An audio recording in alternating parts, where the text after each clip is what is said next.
15 unit ng GV Florida Transport Incorporated ang suspendido kasunod ng nahuli na karera umano ng kanilang mga bus sa Nueva Vizcaya at posible ring masuspendi ang lisensya ng mga sangkot na driver. Saksi, si Joseph Moro. Sa viral video na ito, tila naging racetrack ang National Highway sa Dia de Cordon Road sa Nueva Vizcaya. 6 na bus ang tila nagkakarera. Ang ilan nasa kabilang lane na at in-overtake pa ang isang pickup at isang kotse sa unahan. Sa isang pahayag, iginit ng GV Florida Transport Incorporated na may-ari ng mga bus, naka-fast forward ang video. Pero ang DOTR hindi raw mapapalampas ang insidente. Kaya mo, ginawa nilang sports car yung mga bus nila. Magagaman nyo ngayon na nagkakamali kayo. Base sa kanilang investigasyon kasama ang LTO at LTFRB, naplakahan ang 2 sa 6 na bus ng Florida. Biyaheng Sampaloc, Santa Ana, Cagayan ng isa, Baguio, Apayao naman ng isa pa. Suspendido na ang 15 bus ng Florida Transport sa 2 ruta sa loob ng 1 buwan. The risk is there. Tsaka nagkakarera eh. Saan ako na, ngayon ako nakakita, 6 na bus na nagkakarera sa kalye. Bus ha. It's either loko-loko yung mga driver na yon, high, or lasing. Iniimbestigahan ng LTO kung sino-sino yung mga driver ng mga nagkakarerang bus at posibleng masuspinde ang kanilang mga lisensya. Ang LTO ipapatawag sa Biyernes ang Florida para hingin ang mga pangalan ng mga driver. Pinapadrug test ang lahat ng driver ng kumpanya. Naglabas din ng show cause order ang LTFRB laban sa Florida para pagpaliwanagin sa June 25. Humingi na ng paumanhin ng Florida Transport. Taliwas raw sa pamantayan ng kanilang kumpanya ang nakita sa video at tinutugunan na raw nila ito. Prioridad daw nila ang kaligtasan ng publiko pero ang DOTR, Hindi porket walang nasaktan, walang nadisgrasya, eh ganun-ganun na lang. Apology not accepted. Paano kung may namatay doon? nasangkot na sa aksidente ang Florida bus noong 2014 kung saan 14 ang patay at lampas 30 ang sugatan matapos mahulog sa bangin sa Bontoc Mountain Province ang isa sa mga bus nito, kasama sa mga nasawiang komedyanteng sitado. Nasa korte na ang usapin ayon sa LTFRB. Para sa GMA Integrated News, ako si Joseph Morong, ang inyong saksi. Kahit tinutukan ng baril, nagawang habulin ng isang lalaki ang mga tumangay ng kanyang motorsiklo sa Kalumpit, Bulacan. Naibalik kaya ang kanyang motor? Saksi, si Nico Wahi. Madaling araw kahapon, maaninag sa CCTV na nakahinto sa gilid ng kalsada ang isang motorsiklo sa Kalumpit, Bulacan. Nang ilang saglit pa, 3 motorsiklo ang huminto sa tapat niya. Maya-maya'y humarurot paalis sa mga motorsiklo na naging 4 na. Makikita ring isang lalaki ang humahabol sa mga nakamotor na siya palang may-ari ng ika-4 na motorsiklo na ninakaw na pala. Kwento niya, naghihintay siya noon sa kanyang girlfriend. Hinto po ako sa waiting shed. Tapos po, pag hinto ko, maya-maya po may sumunod po sa akin ng motor. Nagulat po ako, may nakatutukan sa akin na baril. Pagtingin ko po na ganun, yun na nga po sir, may mano po na baril. Akin na i-cellphone mo, ay kukunin ko yung motor mo. Wala na po ako nagawa kasi may baril nga po nakatutok sa akin. 6 raw lahat ang umaligid sa kanya. 2 ang sakay kada motorsiklo. Sinubukan pa nga raw niya itong habulin. Pinukul ko po ng bato, pero hindi po sila nagsemplang.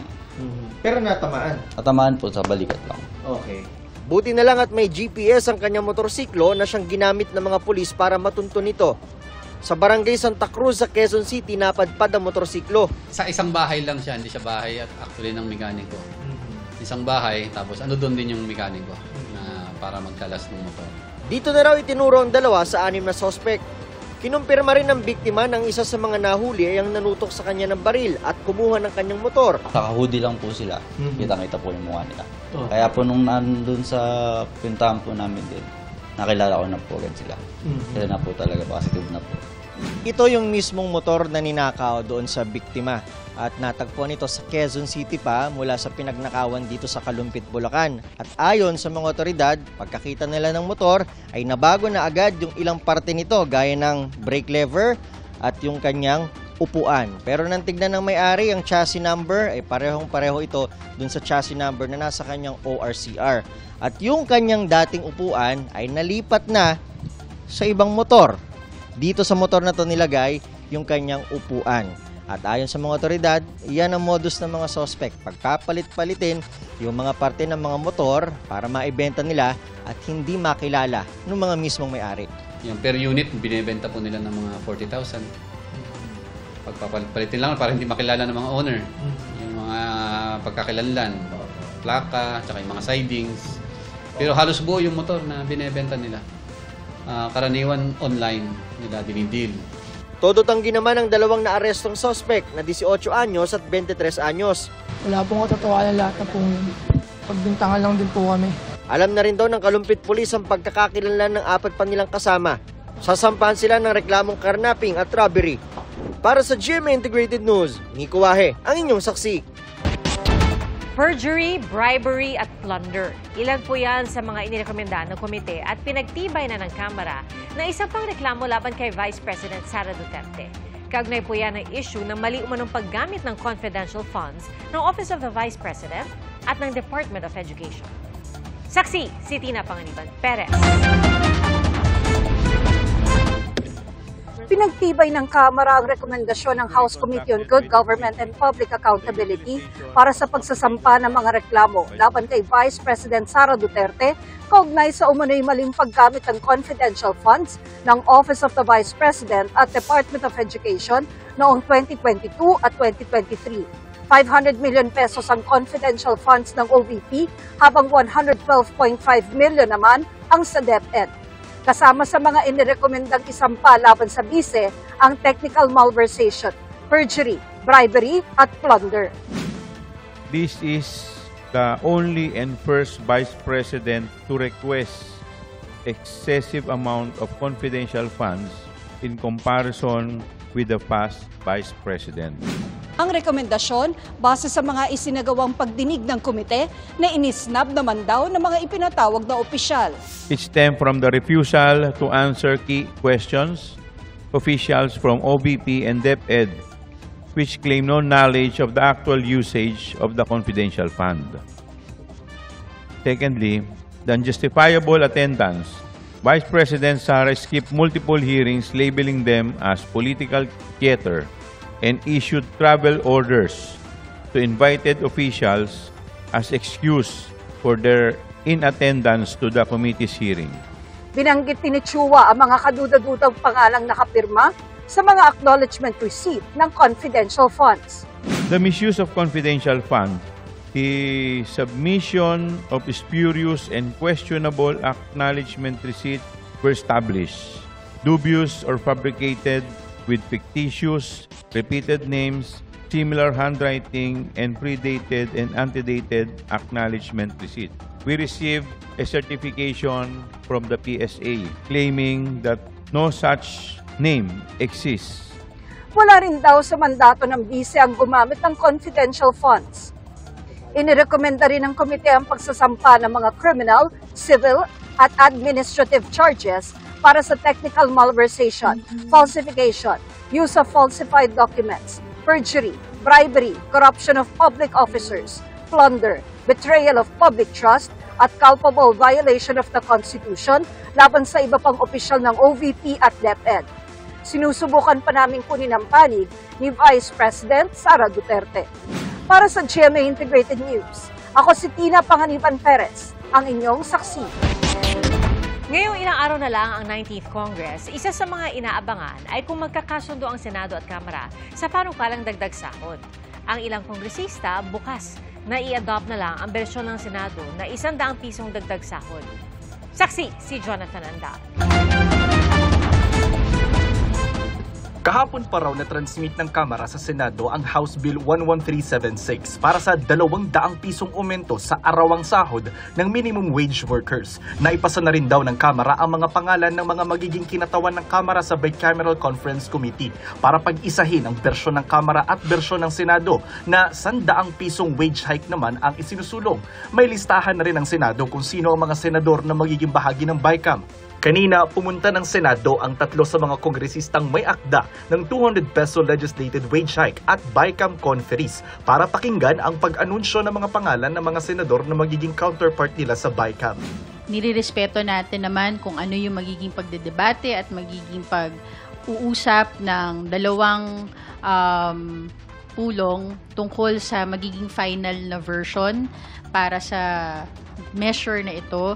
Nang tanungin sa Senate President Jesus Escudero kung ano ang tsansang matalakay ang panukala sa nalalabing panahon ng 19th Congress, hindi ko alam, mag-uusap sila sa BICAM. Ito ang mga nakabinbin sa BICAM. Wage hike, nakabinbin din yung barangay election postponement.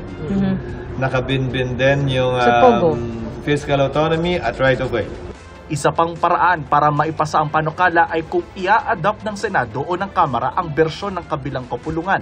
Mas mabilis kung mag-a-adapt na lang dahil di na kailangan dumaan sa BICAM. Okay, thank you, sir. Kailangan mag-agree. I could just imagine, although they keep on saying they are amenable to adapting our version, sabi ko nga, if that's the case, why don't you just adapt our version? Patuloy po na maninindigan ang Kongreso, ang Kamara, na ang House version ang mas makakabuti para sa ating mga mamamayan. Si Gabriela Partilis Representative Arlene Rosas na isa sa may akda ng panukala sa Kamara, handang tanggapin ang 100 peso wage hike na bersyon ng Senado. Kung wala na talaga tayong choice, kung wala na tayong choice, yun yung mangyayari. Oo. Kumbaga hindi naman natin papabayaan na hindi talaga magkaroon ng legislated wage hike, 'di ba? So ilalaban natin 'yan until the end. Para sa GMA Integrated News, ako si Jonathan Andal, ang inyong saksi. Bistado ang pamemeke umano ng departure stamp para makabiyahe ang mga pasaherong umiiwas umano sa immigration sa NAIA. Ang katumbas ng peking stamp, mahigit 100,000 piso umano. Saksi, si John Consulta. Sa NBI kami ha. Kasi na-mention yung pangalan mo na na tawag nito. Nag-i-escort ka. Yung pasahero, oo. Meron pong proyekto. Meron. Tumanggap po ako. Hindi, may conversation eh. Hindi na nakapalag ang third-party contractor employee na ito nang arestuhin ng NBI International Airport Division sa kanyang opisina sa NAIA. Ayon sa NBI at Bureau of Immigration, nabisto ang modus ng suspect nang ma-intercept ang isang pasahero na palipad dapat patungong Malaysia. Pero natuklasan na ang BI departure stamp na nakatatak sa kanyang pasaporte at boarding pass ay counterfeit o peke. Sa tulong po ng Bureau of Immigration at ng NAIA Task Force, na-discover po na itong si ay nag-e-escort o nagpa-facilitate para po makalipad ang isang pasahero na tinatatakan po ng departure stamp na peke. Ayon sa NBI, ginamit ng suspect ang kanyang access sa airport para sa kanyang modus operandi. Una raw dumating via cryptocurrency ang pera bago pinadala sa e-wallet ng suspect. Target umano ng pasahero na makaiwas sa pagharang ng BI dahil may dati na siyang record. Nang aming tanungin ang suspect kaugnay sa mga aligasyon sa kanya. Totoo po ba yung sinasabi nila tungkol po sa inyo? Totoo po ba yun? Hindi po. Meron ho ba kayong pagsisisi kung meron man? Wala po. Ito ay pagbibigay pahalaga sa aktibong drive ng ating pamahalaan in combating human trafficking, no? Especially or illegal migration, especially itong favorite destination places. Para sa GMA Integrated News, ako si John Consulta, ang inyong saksi. Isa ang patay matapos sumalpok ang sinasakyan nilang van sa poste sa airport sa Tacloban, Leyte. Saksi, si Nico Sereno ng GMA Regional TV. Nakabalandra sa kalsada ang van na ito na bumangga sa poste ng kuryente sa Daniel Z. Romualdez Airport sa Tacloban, Leyte, alauna ng hapon kanina. Di bababa sa 11 ang sakay ng van for hire nang mangyari ang aksidente. Isa ang patay. 10 ang dinala sa ospital, kabilang ang driver at isang batang 3 taong gulang. Ang ilan, malubha ang tinamong sugat. Sa inisyal na investigasyon, galing Ormoc City ang van nang bumiyahe pasado alas 10 ng umaga. Posibleng nadulas daw ang van dahil sa malakas na ulan.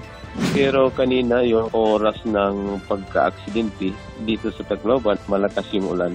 So initially, yung malakas ng ulan, nag-slide yung sasakyan. Base sa natin, yung makikita natin sa video ng mga taong dumadaan doon, mga severely injured yung mga pasahero. Ayon sa manager ng Van for Hire, wala silang nakitang problema sa driver ng van pati sa sasakyan. Mahigpit nila ang kanilang pagmumonitor para matiyak na hindi nakainom ang kanilang driver at negatibo rin sila sa drug test nitong Abril. Wala pang pahayag ang driver na nagpapagaling sa ospital. Para sa GMA Integrated News, ako si Nico Sereno ng GMA Regional TV, ang inyong saksi. Pinag-iingat ng Konsulado ng Pilipinas ang mga may dugong Pilipino sa Los Angeles, California sa Amerika.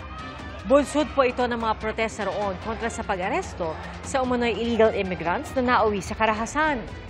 Ayon sa Philippine Consulate General in Los Angeles, isang Pilipino ang naaresto sa kanyang bahay sa gitna ng operasyon ng U.S. Immigration and Customs Enforcement o ICE. Naipagbigay alam na raw ito sa kanyang pamilya. Si Pangulong Bongbong Marcos ipinag-utos ang agarang tulong para sa mga Pilipinong apektado doon. Gayunman, nais rin ng Pangulo na sumunod sa batas kung saan man sila nakatira o nagtatrabaho. Ipinag-utos ni Pangulong Bongbong Marcos na imbestigahan ng Local Water Utilities Administration ang kawalan ng tubig gripo sa mga palikuran ng ilang paaralan. Saksi, si Marie Zumad. Hindi basta-basta ang problemang tumambad kay Pangulong Bongbong Marcos nang inspeksyonin niya ang ilang eskwelahan sa Bulacan kahapon. Isang linggo na lang bago magpasukan, pero walang tubig gripo sa ilang palikuran ng mga paaralan. Ito ay usapin ng kalinisan, ng kalusugan, at ng dignidad ng ating mga estudyante. Paano sila makakapag-aral ng maayos kung ang mismong eskwelahan ay kulang sa batayang serbisyo? Kaya utos ng Pangulo sa Local Water Utilities Administration o LUWA agad magsagawa ng investigasyon. Sino-sino ang may pananagutan? Bakit walang tubig? At paano ito'y maibabalik bago magbukas ng klase sa susunod na linggo? May 48 hours ang LUWA para magsumite ng initial na report. Siniguro rin ng Pangulo na hindi maisasantabi ang kapakanan at pangangailangan ng mga mag-aaral. Responsibilidad nating tiyakin na may maayos na pasilidad, sapat na suporta para sa mga guro at sistemang gumagana dahil yan ang pundasyon ng isang ligtas, maayos at epektibong edukasyon. Sa Quezon City, isa rin sa tinututukan sa Brigada Eskwela ang kalusugan ng mga estudyante, lalo ngayong balik sa tag-ulan ang pasukan at tumataas na naman ang mga kaso ng dengue. Siyempre kahit nalinis natin ito, dapat po tuloy-tuloy kasi ang pinagmumulan po ng dengue ay stagnant water. Pinapayagan po sila magpantalon, magsuot ng matataas na at mahahabang medyas para po hindi sila directly exposed para po sa anumang uri ng insekto. Para sa GMA Integrated News, ako si Mariz Umali ang inyong saksi. Bagamat nasa labas ng Philippine Area of Responsibility, maaaring lumakas pa ang binabantayang bagyo ayon sa Pag-asa. Kaya posible ring lumakas ang epekto nito sa habagat. At kung mag-re-enter o muling pumasok ang bagyo sa PAR, tatawagin itong Auring. Sa satellite image, makikita ang makapal na ulap mula sa habagat at yan ang nagpapaulan lalo na sa kanlurang bahagi ng bansa. Base sa datos ng Metro Weather, may mga pag-ulan sa Luzon lalo na sa hapon. Mag-ingat pa rin sa banta ng baha o landslide. Sa Metro Manila, mataas din ang tsansa ng ulan bukas at asahan din ang kalat-kalat na ulan sa Visayas. Uulanin din ang malaking bahagi ng Mindanao. Mga kapuso, maging una sa saksi. Mag-subscribe sa GMA Integrated News sa YouTube para sa iba't ibang balita.